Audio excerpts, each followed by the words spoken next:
Let her wait outside. We're having dinner." The voice of my daughter-in-law, Caroline, cut through the window like a knife. My own daughter-in-law had just condemned me to stand in the rain while they enjoyed their meal. I had been standing there for 3 hours. 3 hours getting soaked while my family ate warmly inside the house I had helped them buy. But that night, I made a decision that brought them to their knees the very next day. My name is Helen. I am 69 years old, and it all began on a Friday morning when I woke up filled with excitement.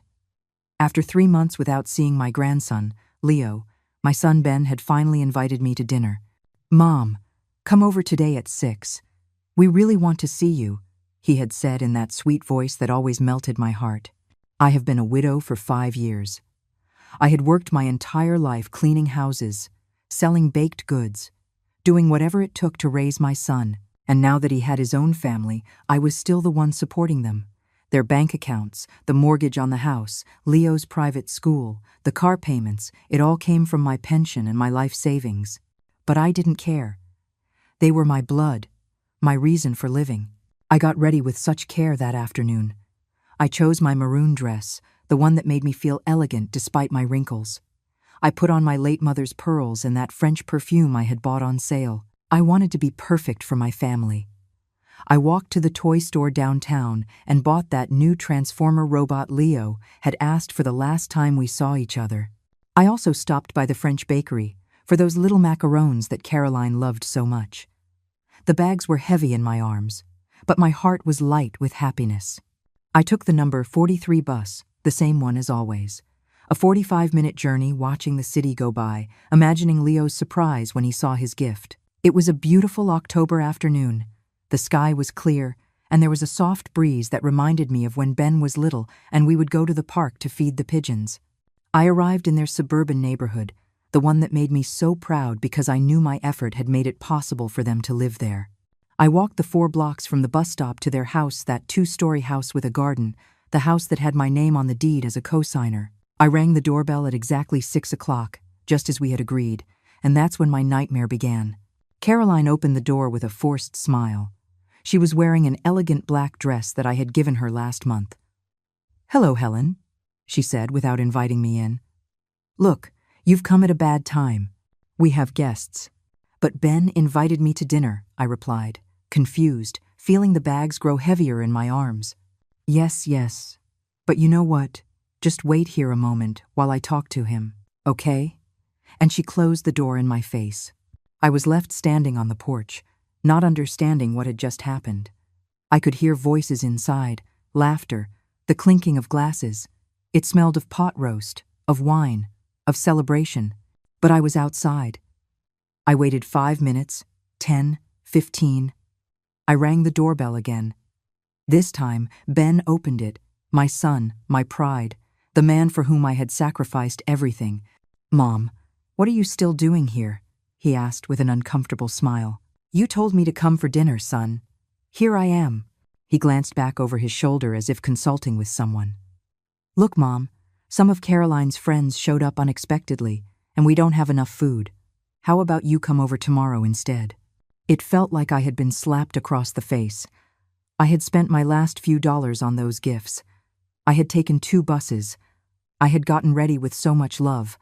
But son, you invited me. I brought gifts for Leo and— "I know, Mom, but please understand, it's complicated." Caroline appeared behind him with a glass of wine in her hand. "Helen, it really was a misunderstanding. It's better if we coordinate for another day. Yes, when we have more time to give you the attention you deserve. As if I were a burden, as if I needed to be attended to out of pity." Just then, I heard Leo's voice from inside. "Who is it, Daddy?" "No one important, son. Keep eating," Ben replied. "No one important."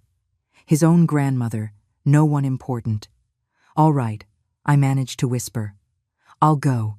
But instead of leaving, I just stood there. I didn't know what to do, where to go. The buses didn't run as frequently at this hour. And then, it started to rain.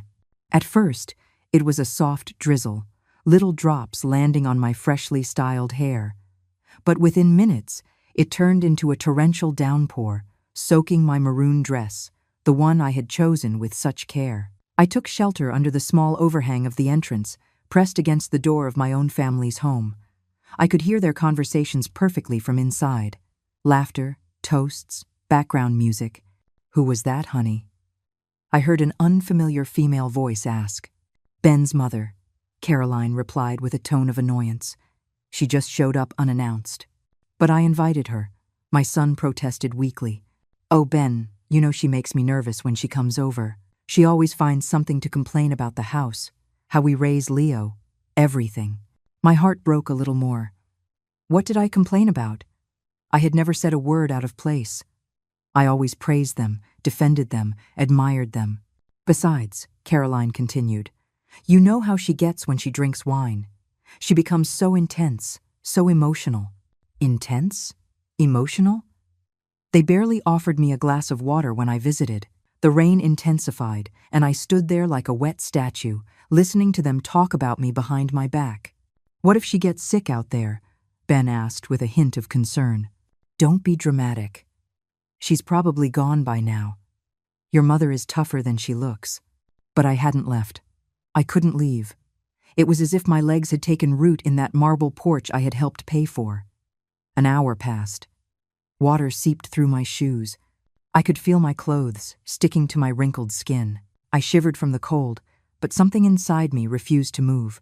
I rang the doorbell again. This time, they took a long time to answer. When they finally did, it was Ben, with an expression of annoyance. "Mom, are you still here? You're going to get sick. Son, please, just let me in to dry off. I promise I won't bother anyone. Look, Mom, the guests are uncomfortable. It's nothing personal, but I am your mother, Ben, the woman who gave you life, who worked day and night so you could go to college, who is still paying the bills for this house." His face hardened. "Here you go again. This is why Caroline doesn't want you coming over so often. You turn everything into a drama." "A drama? Asking for a little respect was a drama?" "Son, I just want to be with my family. Is that too much to ask?" "Ben, close the door. You're letting all the cold air in," Caroline shouted from inside. And my son, my own son, obeyed. He closed the door without another word. I stood there, in the rain, feeling tears mix with the water falling from the sky.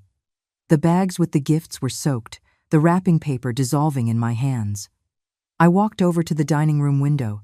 Through the lace curtains I had given them last year, I could see the perfect scene.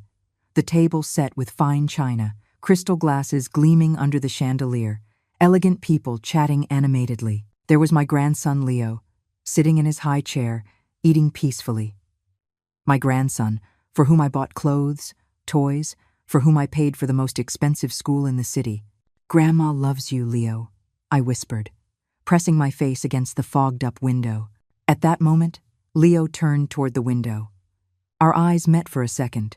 He saw me there, soaked, shivering with cold. But instead of running to the door to hug me, he simply went back to eating as if nothing had happened. It was then that I heard the conversation that shattered me completely. "See? She's still there," Caroline said to her friend, pointing toward the window where I stood. "You're not going to let her in?" "Poor thing, she's drenched." "Not a chance. Let her wait out there if she wants. We're having a peaceful dinner, and I'm not going to let her ruin our evening."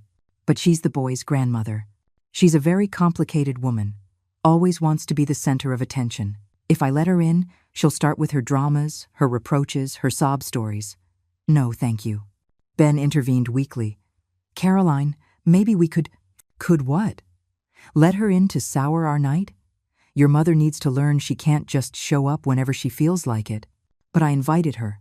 "You invited her because you felt sorry for her, as always. But look at the situation she's put us in. Our guests asking what's going on." The child confused. Leo, my beloved grandson, looked up from his plate. "Why can't Grandma come in?" "Because the adults are talking about important things, sweetie. Your grandma is leaving soon." But I wasn't leaving. I couldn't. It was as if the pain had nailed me to the ground. 2 more hours passed. 2 full hours under that relentless rain that seemed to mock my misery. I couldn't feel my fingers anymore. The cold had seeped so deep into my bones that I wasn't even shivering. It was as if my body had accepted defeat, but my soul was still burning with humiliation. 3 full hours. 180 minutes of my life lost in that rain while my family dined as if I didn't exist. Water streamed down my face, washing away the makeup I had so carefully applied. My maroon dress, the one that made me feel elegant, was now plastered to my body like a cold, wet second skin. The gift bags were a disaster. The wrapping paper had completely disintegrated, revealing the soaked box of Leo's robot. The macarons had turned into a soggy mess inside their elegant packaging. But what hurt the most wasn't the cold, or the rain, or the ruined clothes. It was the realization that to my own family, I was nothing more than a nuisance. Just then, I heard footsteps approaching from the hallway inside. My heart leaped with hope. Maybe Ben is coming to get me, I thought. Maybe he's realized what's happening, but it wasn't Ben. It was Caroline, walking toward the window with a glass of red wine in her hand. She approached the curtains and pulled them back slightly to look outside. She saw me there soaked, shivering, with the ruined bags at my feet, and she smiled. It wasn't a smile of pity or concern. It was a smile of satisfaction, as if she were enjoying my suffering. She stood there for a few seconds, watching me like one might watch a show. Then she calmly returned to the dining table. "Is she still there?" her friend asked. "Yep, like an abandoned dog," Caroline replied with a cruel little laugh. "But she'll get tired and leave eventually. Don't you feel sorry for her?" "Sorry?" "Not at all. She's a manipulative woman. This is all just theater to make us feel guilty." Theater? Manipulation? When the only thing I had ever done in my life was love my family, work for them, sacrifice everything for their well-being? Besides, Caroline continued, raising her voice so I could hear her clearly, it was about time someone set some boundaries with her. She's always believed that just because she pays for a few things, she can show up whenever she wants. A few things. As if the $5,000 I transferred to their account every month were just a few things. As if the mortgage on the house, Leo's school, the health insurance, the credit cards were just a few things. "If I were you, I'd let her in," the friend insisted. "She looks awful out there." "Well, it's a good thing you're not in my place. This is my house, and I decide who comes in." Her house. The house that had my name as a co-signer on all the documents. The house whose payments came out of my account every month. Ben appeared in the dining room. I could see his silhouette through the curtains. "Caroline, it's 9 o'clock. My mom has been out there for 3 hours. She's going to get sick. Then she should leave. No one is forcing her to stay. But she has no way to get home. The buses have stopped running. Then she can call a cab or walk. It's not my problem." Walking was more than 10 miles to my house, and a taxi would cost all the money I had in my purse. "Caroline, please. She's my mother. And for that very reason, she should respect us. But no, she always has to become the victim, the martyr we all have to worship." At that moment, Leo got up from the table and ran to the window. "Grandma! Grandma Helen!" he shouted, pressing his little hands against the glass. My heart thrilled with joy. My grandson had seen me. He was calling for me. But Caroline grabbed him by the arm and pulled him back. "Leo, no. Your grandmother is playing a game to make herself the victim. Don't pay any attention to her. But it's raining, and she's all wet. Sometimes adults do strange things to get attention. Your grandmother will leave when she gets tired of her tantrum." A tantrum. Standing in the rain waiting for my family to show me a minimum of respect was a tantrum. "Ben, control your son," Caroline told my son in an authoritarian tone. And Ben, as always, obeyed. "Come here, Leo. Leave your grandma alone." "But Daddy." "No buts. Your mother is right. Grandma will leave when she wants to." My grandson looked at me one last time through the glass. In his eyes, I saw confusion, sadness, but also something that broke my soul. Fear. Fear of disobeying his parents, fear of defending his grandmother. And in that moment, I knew I had lost them forever. The rain kept falling on my head, but I no longer felt it. The emotional pain had surpassed any physical discomfort. I pulled my cell phone out of my soaked purse. I had several messages from my neighbor, Sharon, asking how the dinner had been. "Everything okay, Helen?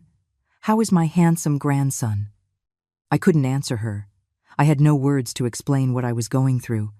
Instead, I dialed another number. A number I knew by heart, but never thought I would use in a situation like this. The phone rang once, twice, 3 times.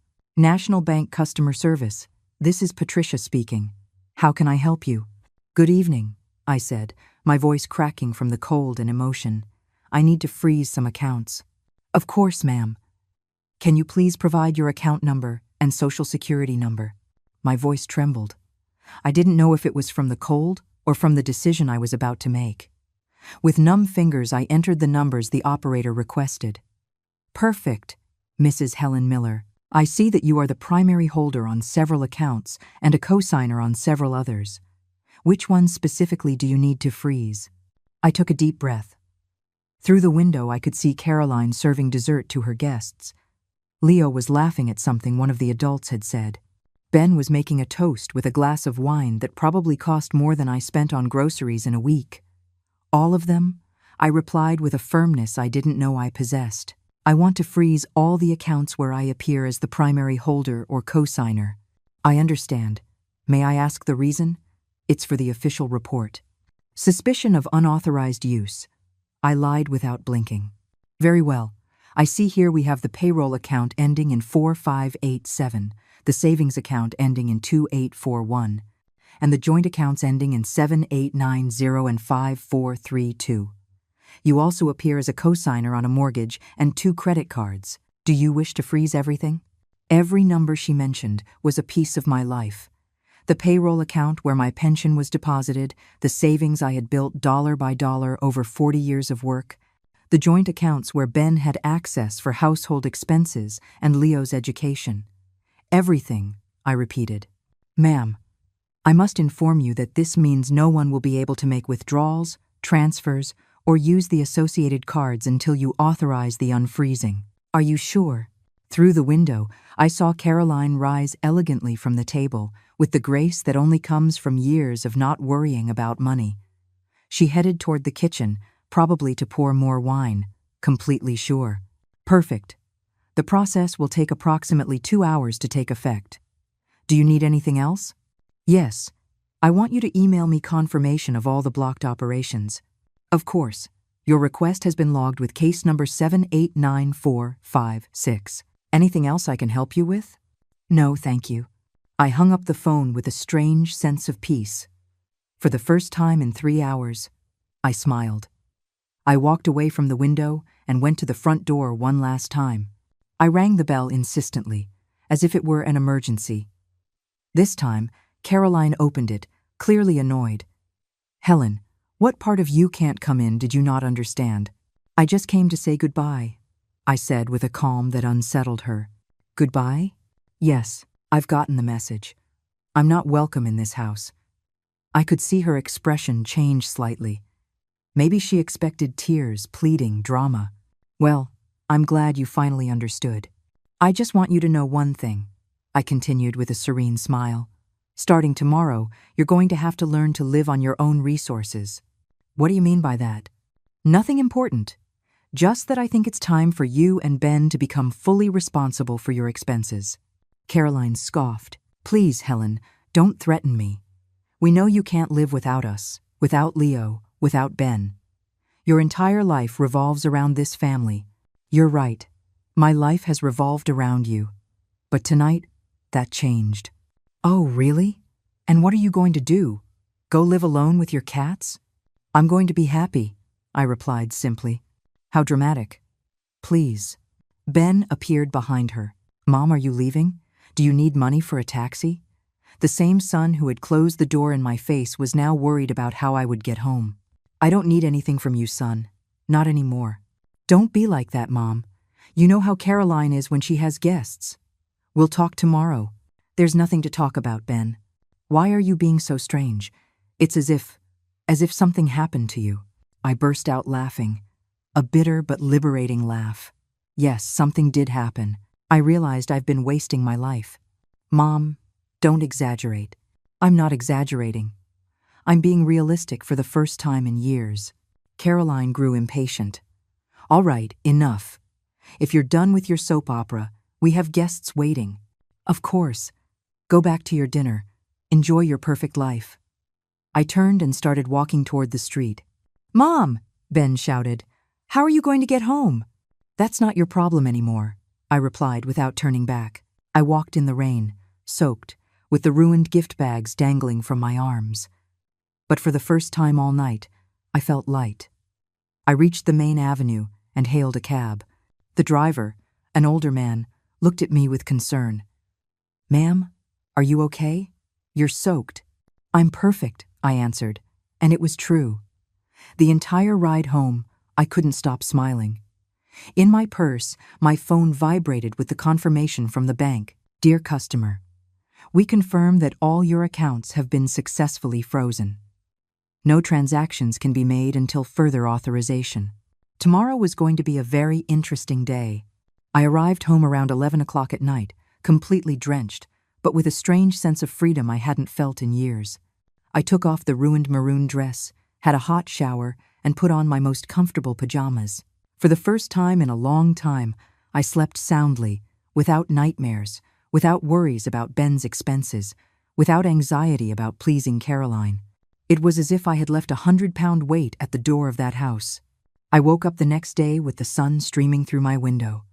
It was 8 in the morning, and I felt renewed. I made my usual black coffee, toast with homemade jam, and sat on my small balcony to enjoy breakfast. My phone had been silent all night. I checked it and had no messages. That's strange, I thought. Ben usually texts to see if I got home okay. But then I remembered the night before and understood that things had changed forever. At 9:30, my doorbell rang. I looked through the peephole and saw my neighbor, Sharon, standing at the door with a bag of pastries. "Good morning, Helen. How was dinner last night? You look very relaxed." I told her everything, every detail of my humiliation, every cruel word from Caroline, every moment in the rain. Sharon listened with her eyes growing wider and wider. "I can't believe they did that to you," she said, indignant, "after everything you've done for them." "I don't care anymore, Sharon. For the first time in my life, I made a decision just for me." "You froze all the accounts?" "All of them. And I don't plan on unfreezing them until they beg for my forgiveness on their knees." Sharon laughed. "I love this new Helen. It's about time." We were chatting when my phone started ringing like crazy. It was Ben. "Answer it," Sharon said with a mischievous grin. "This is going to be good." "Hello? Mom? What did you do?" "Good morning, son. How did you sleep?" "Mom, don't play dumb. The cards aren't working." Caroline went to the supermarket and all her purchases were declined. We went to the bank and they told us the accounts are frozen. "Oh, really? Why did you do that?" "Because it's my money, Ben, and I've decided I no longer want to share it with people who disrespect me." "Mom, don't exaggerate. Caroline was nervous about the guests. You know how she island?" "I know exactly how she island. That's why I made this decision." "But you can't do this. We have bills, commitments. Leo's school tuition is due today." "That's not my problem anymore." "What do you mean it's not your problem? He's your grandson." "My grandson who saw me in the rain yesterday and didn't lift a finger to help me." I could hear Caroline shouting something in the background. "Caroline says that if you don't unfreeze the accounts, she's going to have to get a job." "What wonderful news. It's about time." "Mom, please, come to the house and we can talk." I am not setting foot in that house until Caroline apologizes for treating me like a stray dog. "You're exaggerating." 3 hours in the rain is exaggerating? Ben fell silent. "Mom, look," Caroline says. She says that maybe she misspoke yesterday. Maybe she misspoke? I repeated for Sharon to hear. My friend covered her mouth to keep from laughing. "Yeah, you know how she is when she's stressed." "Son, I'm going to tell you something, and I want you to listen carefully. For 5 years I have paid your mortgage, your credit cards, Leo's school, the groceries, the gas, the health insurance, the vacations, everything. And the only payment I have received in return has been humiliation." "That's not true." "No? When was the last time Caroline thanked me for anything? When was the last time you invited me to dinner without me having to beg? When was the last time my opinions were treated with respect?" Ben didn't answer. "Exactly. Never. But Mom, we're family. Family respects each other, son. And you both lost that right yesterday." I hung up the phone and put it on silent. Sharon applauded. "Bravo. You gave me chills. I'm so proud of you." Thanks. But this is just the beginning. 30 minutes later, my doorbell rang. I looked out the window and saw Ben's car parked outside. Both he and Caroline got out and headed toward my door. They're here, I told Sharon. Do you want me to leave? Not at all. Stay. I need a witness. I opened the door before they could knock. Caroline's eyes were red and swollen as if she'd been crying. Ben looked desperate. Mom, please, we need to talk. We can talk right here at the door. Sharon is staying as a witness. A witness to what? Caroline asked in a broken voice. To whatever you're about to say. Caroline took a step closer. Helen, I am very sorry about yesterday. I was stressed with the guests, and I didn't think about the consequences of my words. Which words specifically? Well, when I said for you to wait outside. That's all? Caroline looked at Ben, seeking help. I'm also sorry for making you wait so long. How long exactly? I don't know. An hour? 3 hours, Caroline. 3 hours in the rain. Yes, 3 hours. I'm very sorry. And what else are you sorry for? What else? Caroline, you said a lot of things yesterday. That I was manipulative. That it was all theater. That I should wait outside like an abandoned dog. Caroline's face crumbled. I didn't say that. Yes, you did.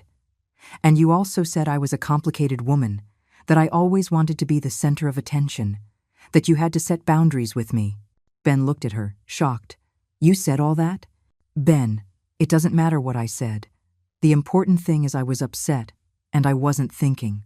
Yes, it does matter, I interrupted, because those words showed what you really think of me. Helen, please, just unfreeze the accounts, and let's forget all this.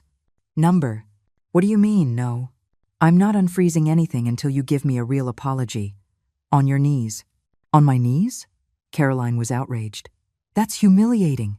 Just as it was humiliating for me to stand for 3 hours in the rain, waiting for my family to grant me a shred of dignity. Ben intervened. Mom, be reasonable. Caroline already apologized. That was not a sincere apology. That was an apology of convenience. What do you want me to do? Caroline asked desperately. I want you to kneel, right here, in front of Sharon as a witness, and apologize for every single cruel thing you said to me yesterday. That's too much. Then there's no deal. I turned to go back inside my apartment. Wait, Caroline shouted. She looked at me with a mix of desperation and wounded pride. I could see the internal struggle between her need for the money and her resistance to humbling herself before me. Fine, she finally whispered. Ben looked at her, surprised. Caroline, you don't have to. Yes, I do, she interrupted, tears in her eyes. We have no choice. Slowly, very slowly, Caroline knelt on the floor of my entryway. Her knees touched the cold tiles that I myself had laid years ago when I bought this little apartment with my savings. Helen, she began, her voice cracking. I apologize for leaving you waiting in the rain. Continue, I said firmly. I apologize for calling you manipulative. And what else? Caroline took a deep breath, tears streaming down her cheeks. I apologize for saying it was all theater, for comparing you to an abandoned dog, for saying you were a complicated woman. And for what else? For saying I had to set boundaries with you, for not recognizing everything you've done for us, for disrespecting you in my own house. Sharon watched the scene with wide eyes. Ben looked uncomfortable, shuffling his feet nervously. And do you promise this will never happen again? I promise, Caroline whispered. I didn't hear you.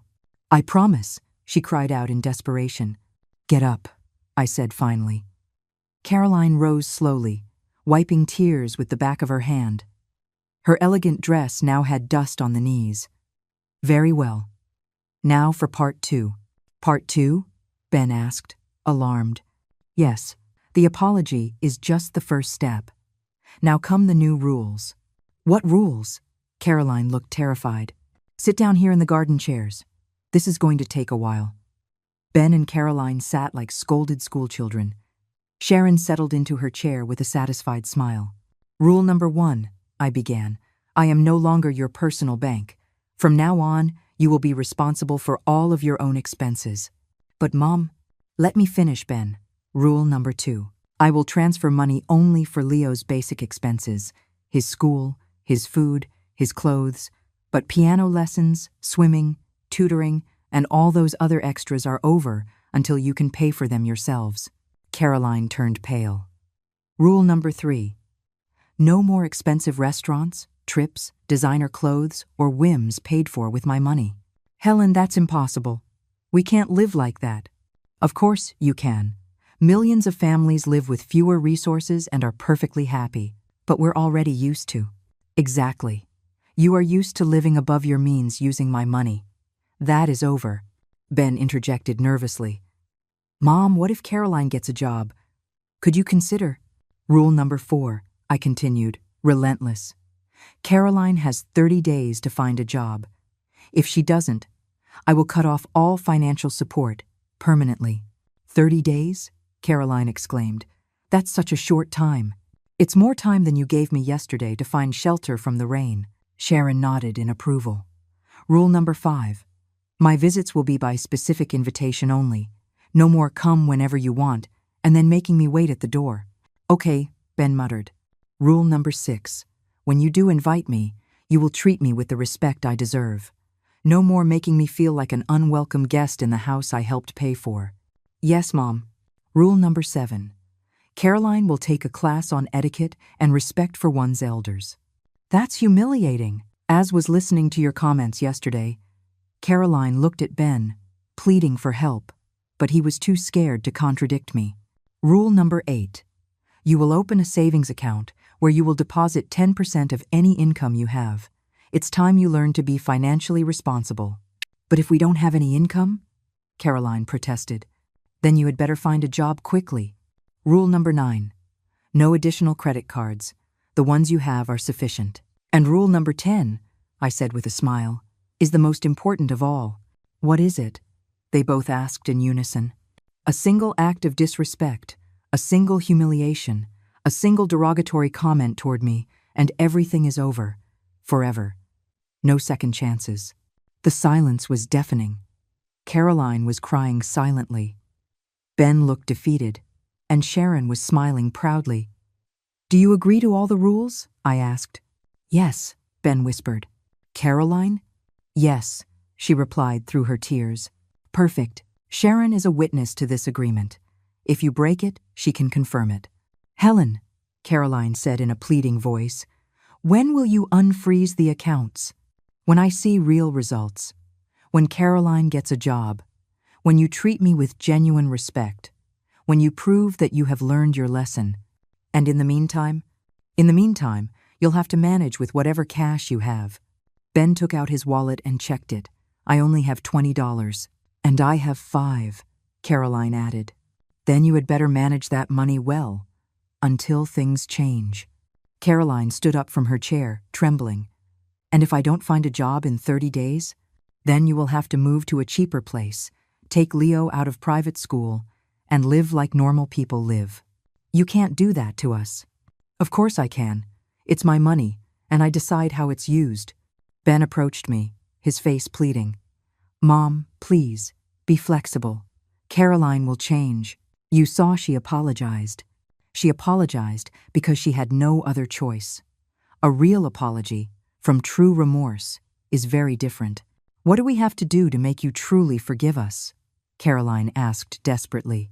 Prove to me over the next few months that you really value what I've done for you, that you respect me not for my money, but for being the matriarch of this family. We will, Ben promised. I hope so. Because this is your last chance.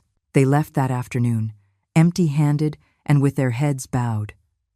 I watched them walk away through the window, talking amongst themselves with desperate gestures. Helen, Sharon said when they were gone, you are my hero. I wish all women our age had the courage you just showed. The following days were revealing. For the first time in years, my phone didn't ring constantly with requests for money, complaints about expenses, or Caroline asking for a little transfer for some whim. The silence was beautiful. Sharon came over for coffee every afternoon. Word had spread in the apartment building about what had happened, and my neighbors congratulated me for setting boundaries. Helen, we all knew that daughter-in-law of yours was bleeding you dry, said Mrs. Rosa from the 4th floor. But we never thought you'd have the guts to turn off the tap. On the 5th day, Caroline appeared at my door. alone. She looked haggard, with deep dark circles under her eyes and her hair unkempt, a far cry from the elegant, haughty woman of a week ago. "Helen, can we talk?" "We can talk right here in the doorway. But it's private." "Caroline, after listening to everything you said about me to your guests, I don't think there's anything private left between us." She bit her lower lip nervously. "I've been looking for a job every day, and it's harder than I thought. I'm 35. I haven't worked in 8 years. I have no recent experience. Welcome to the real world." "Helen, please. Ben is desperate. Yesterday he had to borrow money from his coworkers to buy food. And what have you done to help?" "I've been filling out applications, going to interviews." "I don't mean that. I mean, what have you done to remedy the damage you caused me?" Caroline fell silent. "Exactly. Nothing. What do you want me to do?" "I want you to truly understand what you did. I want you to feel, even just a little bit, the humiliation you put me through." He already apologized. "You knelt because you had no choice. But you haven't shown a single gram of genuine remorse." Caroline started to cry. "What more do you want from me?" "I want you to go to every single person who was at your house that night and tell them the truth. Tell them you left me in the rain for 3 hours, that you treated me like an animal, that all of this happened because I am a woman who deserves respect." "That's humiliating." "Exactly.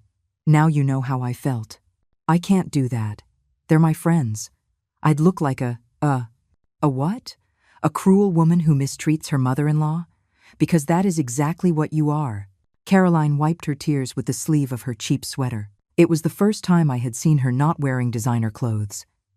"If I do that, will you unfreeze the accounts?" "It's a first step, but it's not enough." "What else?" "I want you to seriously look for work, not online applications from your couch. I want you to go out every day, knock on doors, beg if you have to." "I'm already doing that." "Oh, really? Have you gone to clean houses? Have you asked in restaurants if they need waitresses? Have you considered working in a supermarket?" Caroline's face fell. "Those kinds of jobs are what? Humiliating? Just as it was humiliating for me to clean houses for 30 years so my son could go to college? As it is humiliating to work from sunup to sundown to support a family that doesn't value you?" "I didn't know." "Of course you knew. You just didn't care." Caroline stood there in my doorway, watching her world of privilege crumble. "Helen, I promise I will change." "Promises are carried away by the wind, Caroline. Actions are what count. Give me a chance." "I am giving you a chance. You have 25 days to get any job, and I want proof pay stubs, contracts, something tangible. And if I can't find one, then Ben will have to decide if he wants to stay married to a woman who is not willing to contribute to their home." Caroline's eyes widened in panic. "You would say that to him?" "I wouldn't have to. He would realize it himself.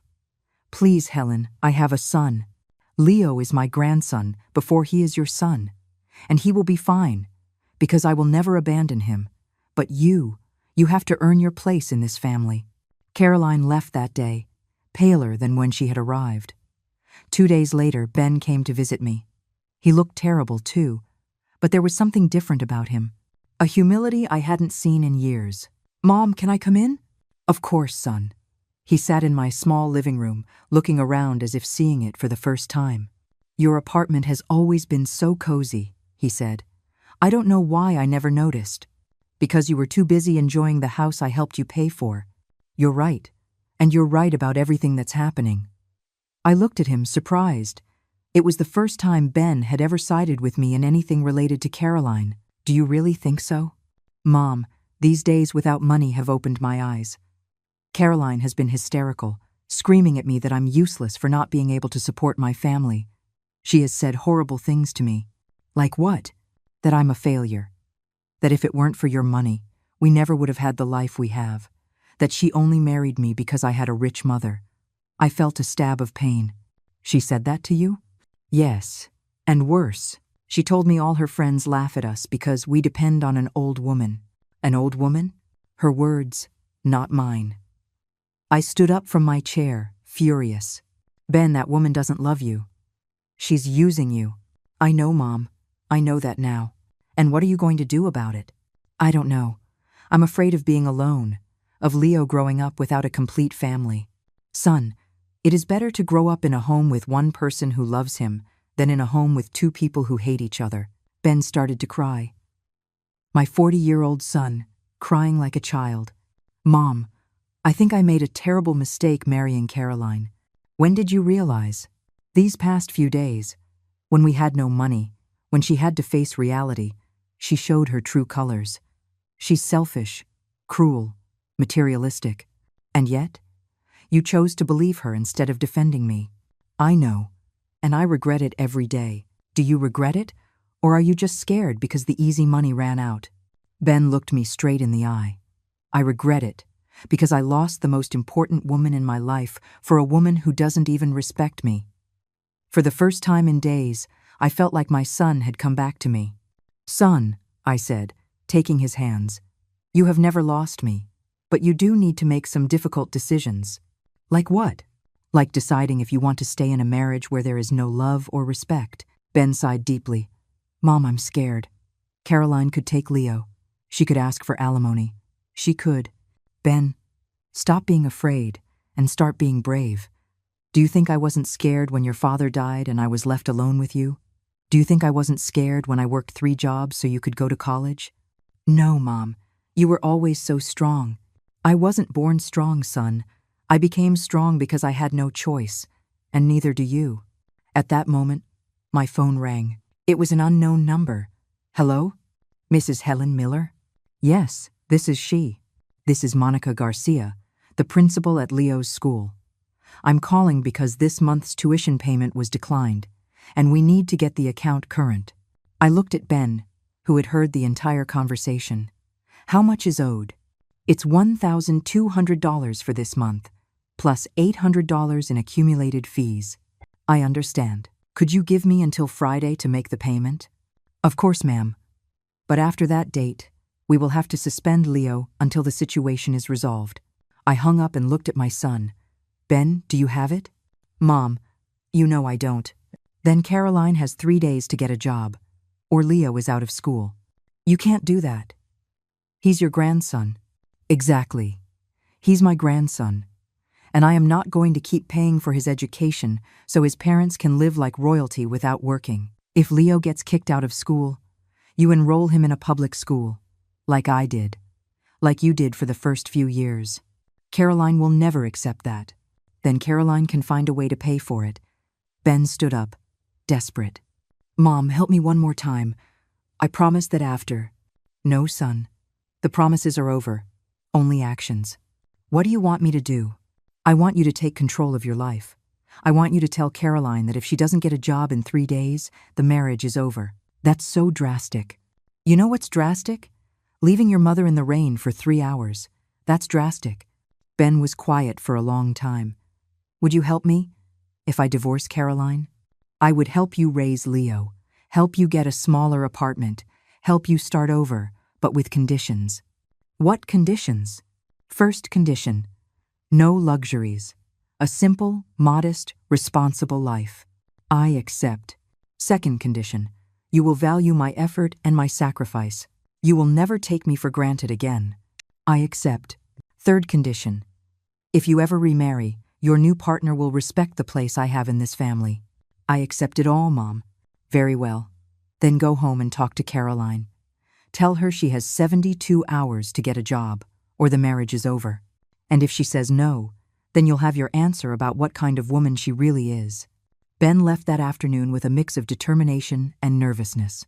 I waited, knowing the next few hours would be decisive. I didn't have to wait long. At 11 o'clock at night, Caroline appeared at my door in a fury. Open this door, Helen. I opened it to find her disheveled, her eyes red with rage. How dare you put ideas in Ben's head? What are you talking about? He told me that if I don't get a job in 3 days, he's going to divorce me. Ah, he told you that. Yes, and it's your fault. No, Caroline, it's your fault for being a selfish freeloader. I am not a freeloader. Oh no? When was the last time you worked? When was the last time you contributed financially to the household? I take care of the house. I take care of Leo. Leo is in school 8 hours a day, and you have a housekeeper that I also help pay for. Caroline was left without an argument. Helen, please, don't destroy my marriage. I'm not destroying anything. Your attitude is destroying it. What do you want from me? I want you to go out tomorrow and look for a job, any job, and get one before Friday. That's impossible. It's not impossible. It's difficult. There's a difference. And if I get one, will you unfreeze the accounts? I will start to contribute gradually. But it will never be like it was before. What does that mean? It means you will have to live primarily on what you earn. I will only help with Leo's basics. Caroline started to cry with frustration. It's not fair. You know what's not fair? That a 69-year-old woman has to work to support 2 able-bodied adults. But we need you. You don't need me. You need my money. There's a big difference. Helen, please. Caroline, I'm going to tell you something, and I want you to burn it into your brain. If you don't go out tomorrow and seriously look for a job, if you don't have a source of income by Friday, I will unfreeze the accounts for one reason only, to help Ben divorce you. Caroline's eyes widened in terror. You would do that? Without hesitation. Because my son deserves a woman who loves him, not one who uses him. I do love Ben. No, Caroline, you love the comfortable life that Ben can give you thanks to my money. That's not true. Then prove it. Get a job. Support your family. And show that you can love Ben without my money in the picture. Caroline left that night, defeated, but with a clear ultimatum. The next morning, very early, I saw her leave her house dressed simply, carrying a folder of papers. For the first time in 8 years, Caroline was going out to look for a job. It was a start. Friday arrived faster than expected. I was having a quiet breakfast when the doorbell rang at 7 in the morning. It was Ben, with Leo by the hand and a small suitcase. Mom, can we come in? Of course. What happened? Caroline got a job, he said with a tired smile. Waitress at a restaurant. She starts today. I felt a mix of surprise and pride. I hadn't expected her to actually do it. So why do you have a suitcase? Because last night, Caroline and I had a very honest conversation. I told her we needed a fresh start, that I wanted us to go to couples therapy, that things had to change radically. And what did she say? Ben sighed deeply. She said she would rather get a divorce than live like a middle-class woman, that she didn't marry me to work as a waitress and live counting pennies. Seriously? She said that? Her exact words were, if your mother isn't going to maintain my lifestyle, then there's no point in us staying together. I was speechless. Caroline had shown her true colors without any pretense. And what did you say to her? That she was right, that there was indeed no point in staying together if she was only with me for the money. Leo, who had been quiet, came over to me. Grandma Helen, does Mommy not love me anymore? I knelt down to his level. Sweetheart, your mommy loves you very much. But sometimes adults can't live together because they think very differently. I'm going to live with you and Daddy? His little eyes lit up. You would like that? Yes, it always smells nice here, and you give long hugs. I felt my heart melt. Son, I said to Ben, are you sure about your decision? Completely. These last few days, I realized I've been living a lie. Caroline never loved me.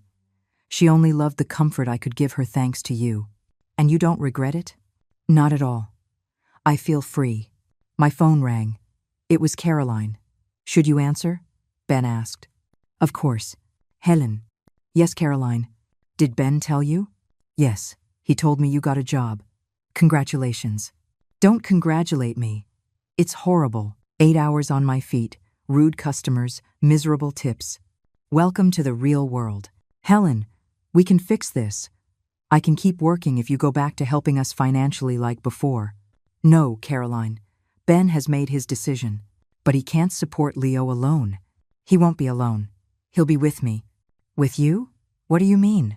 I mean Ben and Leo are moving into my apartment while he gets back on his feet.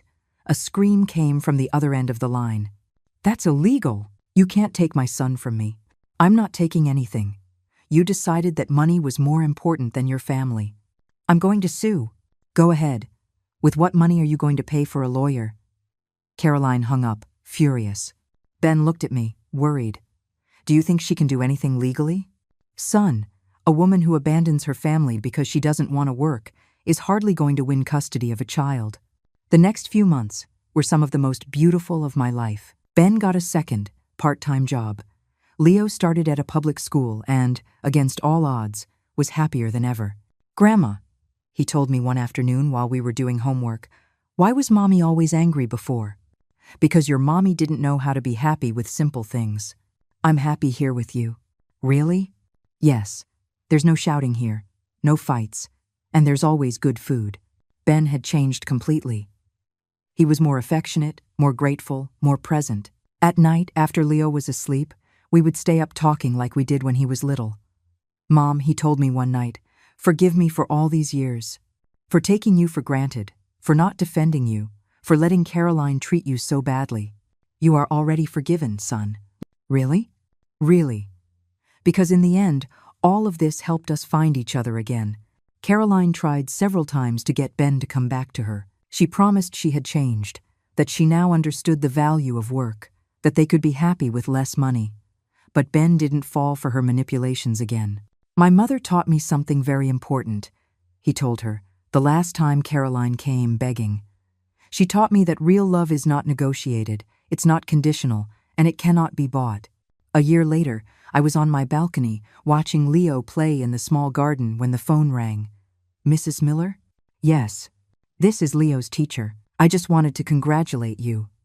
Your grandson is one of the most polite and happy children in the school." "Thank you. And I wanted to ask if you would be interested in giving a talk to other grandmothers about parenting. Many are going through situations similar to yours." "What kind of situations?" "Families who use them financially, children who don't value them, daughters-in-law who mistreat them. Your story has become very well known in the neighborhood." I laughed. "My story is well known?" "Yes. The women your age really admire you. They say you gave them the courage to set boundaries." I agreed to give the talks. Every Saturday, a group of grandmothers comes to my apartment and we share experiences. Many have made decisions similar to mine, and their lives have improved considerably. "Helen," Mrs. Carmen told me a few weeks ago, "you taught us that it's never too late to reclaim our dignity." Just a few days ago, Sharon brought me a letter that had arrived in her mailbox by mistake. It was from Caroline. "Helen," the letter said, "it has been 2 years, and I finally understand what you tried to teach me. Working has made me value the things I used to take for granted. I have a boyfriend now, a simple man who loves me for who I am, not for what I have. I am not asking for your forgiveness because I know I don't deserve it, but I want you to know that you did me a favor. You forced me to grow up." I didn't answer the letter. Some wounds heal better in silence. This morning, while I was making breakfast, Leo wrapped his arms around my waist. "Grandma, you know what?" "What, sweetheart?" "You're the strongest woman in the world." "Why do you say that?" "Because Daddy told me that when I was little, my mommy treated you very badly, but you didn't stay quiet. You said no, and you saved us all." I smiled as I scrambled the eggs. He was right. That night in the rain, I didn't just save myself. I saved my son from a toxic marriage. I saved my grandson from growing up in an environment of falsehood. And I saved my own dignity. At 69 years old, I learned the most important lesson of my life. Self-love is not selfishness, it's survival. And it is never, ever too late to say enough is enough. 5 years have passed since that rainy night that changed my life forever. Today, as I write these words on my small balcony, I can see Leo, now 13, playing soccer in the park with his friends from public school. He is a kind, hard-working, and respectful boy. My story has become legendary in the neighborhood. Women stop me on the street to tell me how my example inspired them to set boundaries in their own families. Helen, Mrs. Peterson from the building across the street told me yesterday my daughter had been asking me for money for her whims for 10 years while treating me like dirt. After hearing your story, I told her it was over. Now she works as a nurse and visits me for dinner every Sunday. Our relationship has never been better. These stories repeat every week. I have, without intending to, become a sort of community leader for older women. I have a WhatsApp group called the Phoenix Group, where we share experiences and support each other. Ben has blossomed as a man and a father. He got a promotion at his job and now manages his own department. He lives in a small but respectable apartment 3 blocks from my house and comes for dinner every Wednesday and Sunday. Every visit is genuine, filled with conversation and laughter. Mom, he told me last Sunday, I never imagined that the most painful decision of my life would end up being the most liberating one. Are you referring to the divorce? I'm referring to choosing you over Caroline. For the first time in my adult life, I made the right decision. Caroline got married 2 years ago to an accountant she met at the restaurant where she worked. According to Sharon, who heard it through the neighborhood grapevine, they are expecting a baby. I'm glad to know she found her way, even if it was far from us. My financial life has completely changed. I am no longer the family bank, and my savings have grown impressively. I was able to remodel my apartment, travel for the first time in my life to see the beaches of Hawaii, and I even bought myself a nice used car. Helen, Sharon tells me, you look 10 years younger. It's true. I feel young, vital, powerful. At 74, I am living the best chapter of my life. Last month, a social worker from the city came to see me. They had heard about my story and wanted to offer me a position coordinating a program for seniors who are victims of familial financial abuse. Mrs. Miller, your case has become an example to follow. We need women like you to guide others. I accepted immediately. Now I work 20 hours a week helping other grandmothers reclaim their dignity. It is the most satisfying job I've ever had. Last week, an 80-year-old woman came to consult with me. Her son had kicked her out of her own house to sell it, promising he would take care of her, only to have her sleeping in a storage shed and acting as an unpaid nanny to his 5 children. Mrs. Miller, she asked, do you think at my age I can start over? Mrs. Davis, I replied, I started over at 69. You have all the time in the world. Last Sunday, Leo asked me a question that shook me. Grandma, do you think when I grow up, I'll treat my wife well? Why do you ask that? Because I remember how Dad used to let Mom treat you badly, and I don't want to be like that. Sweetheart, the very fact that you're worried about it means you're already different. I promise you, if I ever see you treat someone badly, I will call you on it. That conversation filled me with hope. Leo is growing up with solid values, seeing the example of a grandmother who respects herself and a father who learned to value the women in his life. This morning, as I had my coffee, I reflected on the journey. That night in the rain was my breaking point, but it was also my rebirth. I learned that it's never too late to say no, that true love includes respect, that being good doesn't mean being a fool, and that the family that mistreats you does not deserve your sacrifice. But above all, I learned that a woman can reinvent herself at any age. A journalist came to interview me last week for an article on elder abuse. Mrs. Miller, she asked, what would you say to a woman who is living what you lived through? I would tell her that her dignity is worth more than any comfort, that it is better to be alone and at peace than accompanied and humiliated, and that it is never, ever too late to start over. Do you regret anything? I only regret that it took me so long to fight back. The article was published last week, and my phone hasn't stopped ringing. Last night, while helping Leo with his math homework, he told me something that filled my heart. Grandma, my teacher asked us to write about our favorite hero. And who are you going to write about? About you. Me? Why? Because you're the only person I know who turned sadness into strength. Today, 5 years after that night that changed my destiny, I can say with certainty that I was brave, that I chose my dignity over comfort, that I saved not only my life, but the lives of my son and my grandson. And every time I see an older woman walking with her head held high, setting boundaries, respecting herself, I feel that my story was worth it. Because sometimes, a single woman who says enough can change the world.